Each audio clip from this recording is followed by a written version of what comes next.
Okay, so welcome everyone and ये हमारा jumble sentence का मॉड्यूल चल रहा है। इसका पार्ट 2 में हम पहुंच चुके हैं। तो पहले 4 सेंटेंसेस हमने देखा था, अब हम 6 सेंटेंसेस के साथ डील करेंगे। सो लेट्स स्टार्ट। आपको पहले से सिंटेक्स पता है इसका फॉर्मेट कि इसमें 6 सेंटेंसेस रहेंगे। तो 6 सेंटेंस में कैसे रहता है कि जो बीच के 4 एक्चुअली 6 में भी 4 सेंटेंसेस को ही अरेंज करना होता है, लेकिन क्या होता है कि पहला और आखिरी सेंटेंस जो है वो दिया रहता है, वो फिक्स्ड रहता है, उसको चेंज नहीं करना होता है। और बीच के 4 सेंटेंसेस को आपको अरेंज करना है।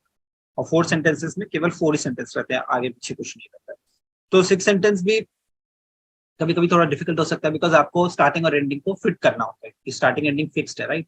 बीच के 4 सेंटेंसेस को अरेंज करना होता है। सो लेट्स स्टार्ट क्वेश्चन नंबर 1। पहले सेंटेंस 1 और 6 पढ़ेंगे, फिर बीच के पढ़ेंगे, ठीक है।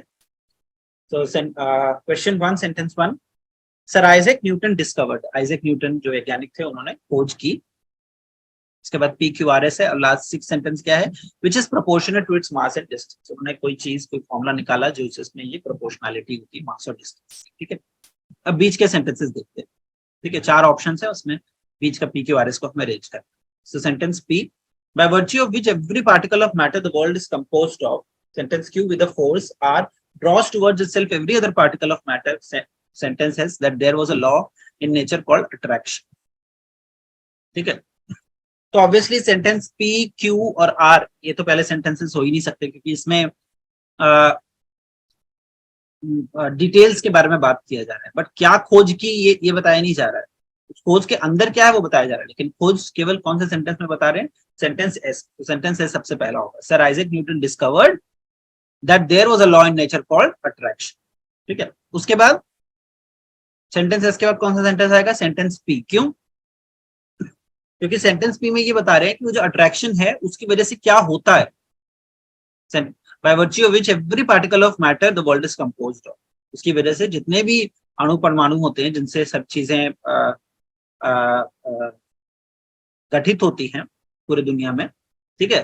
दुनिया की कोई भी चीज अणु और परमाणुओं से गठित होती है, और वो जो है उसके बारे में इन्होंने एक लॉ दिया है जिसका नाम है law of attraction. So S के बाद सेंटेंस पी, ठीक है। उसके बाद क्यू और आर में पहले, उसके बाद पी, एस हो गया पहले, फिर पी हो गया, उसके बाद क्यू और आर, 2 ऑप्शन बचे, उसमें से 2 सेंटेंसेस बचे। उसमें से पहला कौन सा आएगा, सेंटेंस आर आएगा। क्यों? क्योंकि सेंटेंस आर में ये बताया जा रहा है कि हर अणु परमाणु जो है दूसरे अणु परमाणु को खींचता है अपनी तरफ, ठीक है। और फिर आएगा सेंटेंस क्यू, वो एक सेंटेंस क्यू में बताया कि एक फोर्स से खींचता है, एक पुल होता है, एक फोर्स होता है, या फिर एक फोर्स को कैसे हिंदी में कैसे ट्रांसलेट करेंगे। सो अपनी तरफ एक फोर्स से खींचता है। और उसके बाद आएगा सेंटेंस 6, ठीक है, विच इज प्रोपोर्शनल टू, जो कि, और वो जो फोर्स है वो मास और डिस्टेंस के प्रोपोर्शनल है। तो correct order is sentence SPRQ, ठीक है। सो करेक्ट आंसर इज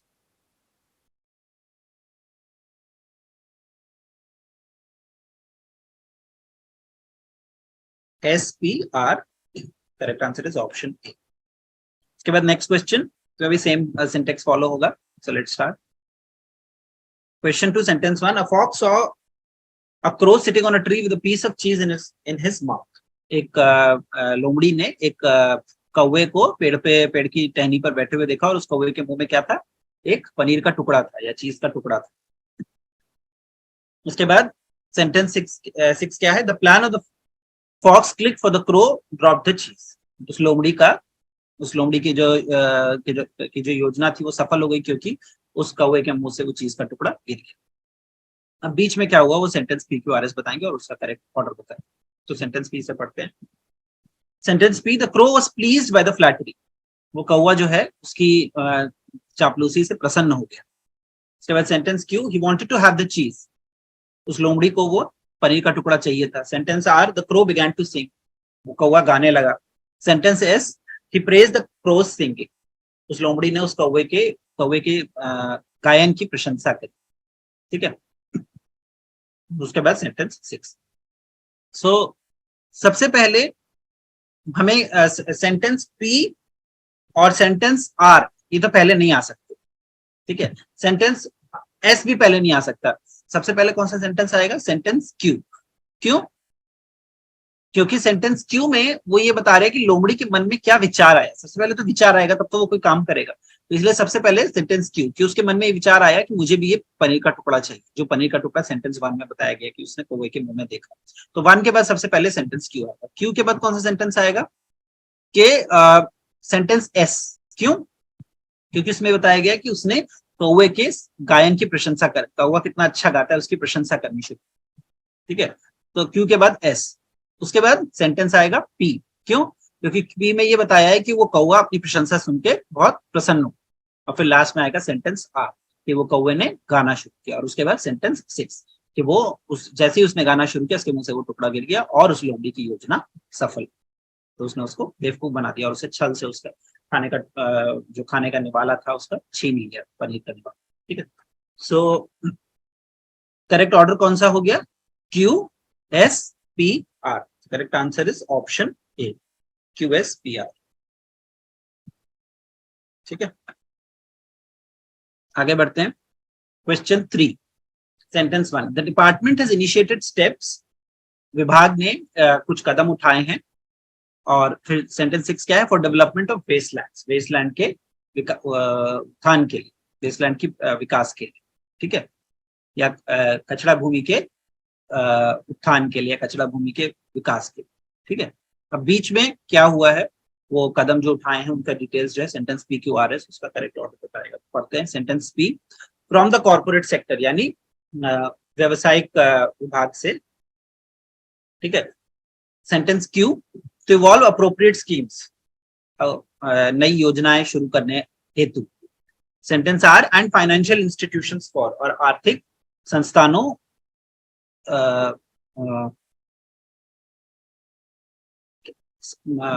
और आर्थिक संस्थानों से किसी उद्देश्य के लिए। फिर sentence S, for mobilising investment, निवेश को सुचारू करने के लिए। ठीक है, तो सबसे पहले कौन सा सेंटेंस आएगा? विभाग ने उचित कदम उठाए हैं। ठीक है, उचित कदम क्यों उठाए हैं वो बताया सेंटेंस क्यू में। To evolve appropriate schemes. ठीक है, अप्रोप्रिएट स्कीम शुरू करने के लिए, कुछ नई योजनाएं शुरू करने के लिए विभाग ने नए कदम उठाए। सबसे पहले सेंटेंस क्यू। ठीक है, अब देखिए अगर हमने क्यू को, ऑप्शन क्यू को हमने आइडेंटिफाई कर लिया तो एक हमें हिंट मिल जानी चाहिए कि देखिए ऑप्शन ए और ऑप्शन सेंटेंस क्यू को हमने बोल दिया कि वो पहला सेंटेंस है, तो अब हमें हिंट मिल जानी चाहिए। क्या हिंट मिल जानी चाहिए? कि ऑप्शन ए और ऑप्शन डी सही ऑप्शंस नहीं होंगे, ऑप्शन बी और सी में से कोई होगा, क्योंकि उसी दोनों में क्यू स्टार्टिंग में, तो ऑप्शन ए और डी को उड़ा दीजिए, बचे ऑप्शन बी और ऑप्शन सी। अब ऑप्शन बी और ऑप्शन सी में क्या है? देखिए Q P S are, Q S P are. ठीक है, तो पी और एस को अरेंज करना है। क्यू और आर तो फिक्स हो गए, दोनों ऑप्शन ए और ऑप्शन बी और ऑप्शन सी दोनों में क्यू और आर स्टार्टिंग एंडिंग में, तो ये तो समझ में आ गया कि क्यू और आर स्टार्टिंग और एंडिंग में रहेंगे। अब पी और एस का ऑर्डर देखना है। सो सेंटेंस क्यू क्या है? नई योजनाएं शुरू करने के लिए। ठीक है, अब इसके बाद क्या आएगा? नई योजनाएं शुरू करने के लिए उन्होंने कदम उठाए हैं, और उस नई योजनाओं का उद्देश्य क्या है वो बताया गया सेंटेंस एस में कि निवेश को सुचारू करने के लिए। ठीक है, फॉर मोबिलाइजिंग इन्वेस्टमेंट, और निवेश कहां से, किस निवेश कौन करेगा? सेंटेंस पी में बताया है, from the corporate sector. Corporate sector मतलब जो कंपनी विभाग है या जो व्यवसायिक विभाग है वहां से निवेश लाने के लिए। ठीक है, और किससे निवेश लाने के लिए? एंड फाइनेंशियल इंस्टीट्यूशंस, और जो आर्थिक संस्थाएं हैं उनसे भी निवेश लाने के लिए। ठीक है, फॉर सेंटेंस तो सबसे पहले क्या आ जाएगा? क्यू, उसके बाद एस। एस मतलब क्यू में क्या किया है। ठीक है, किस उद्देश्य से मतलब इनिशिएटेड स्टेप्स, जो स्टेप्स इनिशिएट किए हैं वो किसके लिए किए हैं? नई स्कीमों को शुरू करने के लिए, सेंटेंस क्यू। उसके बाद नई स्कीमों का उद्देश्य क्या है? निवेश को लाने के लिए और निवेश को बढ़ाने के लिए, सेंटेंस एस, क्यू एस। उसके बाद सेंटेंस पी, कॉर्पोरेट सेक्टर से, और फिर सेंटेंस एस, फाइनेंशियल इंस्टीट्यूशन से, और फॉर मतलब किस उद्देश्य से? For the development of wastelands. ठीक है, उसके फॉर के बाद क्या आ जाएगा? सेंटेंस 6 यानी वेस्टलैंड्स के उत्थान के लिए। तो करेक्ट ऑर्डर क्या हो गया? Q S P R. तो correct answer is option C. ठीक है, उसके बाद लास्ट क्वेश्चन, क्वेश्चन 4, इसमें भी सेम पैटर्न है। Sentence question 4 sentence 1, India led the battle of freedom against imperialism. Bharat ने गुलामी के विरुद्ध जो है एक स्वाधीनता का युद्ध छेड़ा, ठीक है। और सेंटेंस 6 क्या है, we are in fact torch bearers of freedom, हम जो है आजादी के नायक हैं, ठीक है। अब देखते हैं बीच में सेंटेंस पी से पढ़ते हैं। Sentence P, we champion the cause of other countries, हमने दूसरे देशों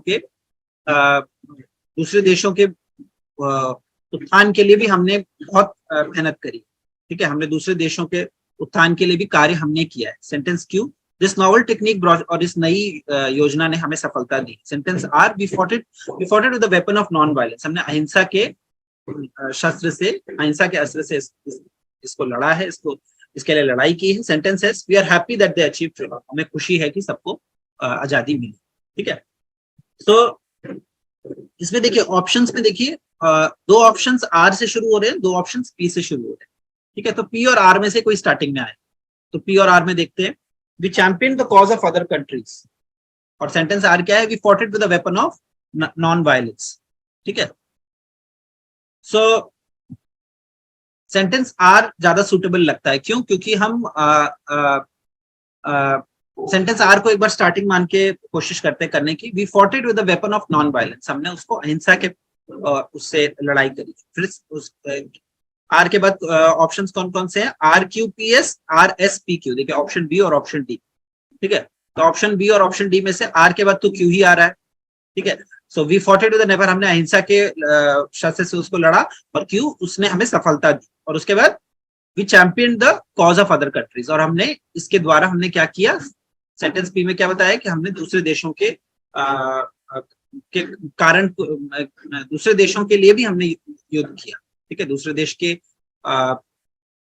देशों को भी स्वाधीनता मिलनी चाहिए, इसके लिए हमने लड़ाई करी, ठीक है। और उसके बाद सेंटेंस एस के हमें खुशी है कि उन्हें सफलता मिल गई। तो आर क्यू पी एस सही ऑर्डर लग रहा है, ठीक है। अब अगर पी को स्टार्टिंग मानते हैं तो देखते हैं कि कुछ बात बनती है, ठीक है। पी अगर स्टार्टिंग में, जैसे कि आर क्यू पी एस तो हो गया, ऑप्शन बी सही हो गया, ठीक है। ऑप्शन डी गलत हो गया, क्योंकि आर क्यू एस पी होगा नहीं अगर आर स्टार्टिंग है।